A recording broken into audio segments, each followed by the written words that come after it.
Jangan lupa subscribe YouTube channel Metro TV News dan jangan lupa nyalakan notifikasinya. Sebagian dari tokoh potensial calon presiden pilihan publik kian gencar bermanuver bepergian ke luar kota di luar wilayah tugasnya. Tak hanya itu, ketua umum partai politik yang punya ambisi untuk maju di Pilpres mendatang juga melakukan kerja politik demi meraih simpati publik. Di saat masa jabatannya sebagai Gubernur Jawa Tengah akan berakhir, Ganjar Pranowo justru kian leluasa untuk bepergian ke kota di luar wilayah tugasnya. Pada akhir pekan ini misalnya, politikus PD Perjuangan tersebut mengunjungi Kampung Pancasila yang berada di Kabupaten Madiun, Jawa Timur. Dalam kunjungannya, Ganjar menekankan nilai-nilai toleransi umat beragama yang harus dijaga dan dirawat bersama. Menurut Ganjar, di tengah maraknya aksi-aksi tidak terpuji di bulan Ramadan, ia juga menambahkan Kampung Pancasila bisa dimanfaatkan sebagai sarana pembelajaran dalam memahami arti kerukunan dan toleransi. Ini kan cermin Indonesia. Kalau toleransi, jadi cerminan Indonesia yang toleransi itu yos ngene iki. Ini yang mesti kita rawat, ini yang mesti kita jaga, dan beliau ternyata sungguh-sungguh, bahkan tidak hanya sekedar simbol dari rumah ibadahnya, tapi sampai arsitektur yang khas. Seakan tak mau kalah, Ketua Umum Partai Demokrat Agus Harimurti Yudhoyono juga memanfaatkan akhir pekan Ramadan ini untuk bersafari. Kerja politik yang ia kemas dengan tajuk Safari Ramadan ini dilakukan dengan mendatangi pelaku UMKM di sekitaran Masjid Agung Kota Tasikmalaya, Jawa Barat.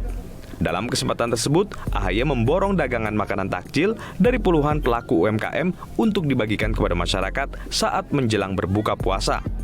Putra sulung Susilo Bambang Yudhoyono ini juga menyinggung berbagai persoalan yang menghantui masyarakat seperti mahalnya harga bahan pokok. Banyak di sana sini mereka yang lapar, harga-harga melambung tinggi. Ini bahan-bahan pokok. Saya bertemu dengan berbagai kalangan masyarakat, terutama masyarakat yang berada di lapisan paling bawah, terkategori miskin dan tidak mampu. Sangat sulit kehidupan mereka. Harga minyak goreng, gula, telur, dan lain-lain, berbagi BBM, solar ya. Pengamat politik menilai, manuver para politisi yang juga tokoh berpotensi capres itu adalah upaya untuk melebarkan sayap popularitas. Tokoh-tokoh ini cukup sadar betul bahwa untuk dipilih oleh rakyat harus terlihat dekat, harus terlihat sering melakukan penetrasi, sehingga tautan batin kebangsaan antara pemilih dengan elit yang potensial maju ini, satu sama yang lainnya terbangun chemistry. Karena begitu banyak dalam sejarahnya, orang populer tapi tidak dipilih, orang populer tapi kemudian dibenci oleh rakyat.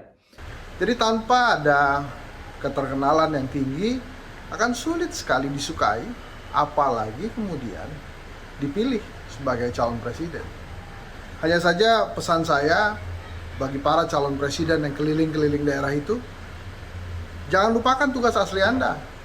Nanti kalau tugas aslinya lupa, pembangunan yang nggak dilaksanakan, programnya nggak jalan, malah kacau balau. Wajar saja apabila para tokoh politik sudah mulai bermanuver untuk 2024. Namun penting bagi publik agar tidak menelan mentah-mentah informasi yang disampaikan para tokoh politik yang berfokus mencari popularitas jelang pemilu. Tim Liputan Metro TV.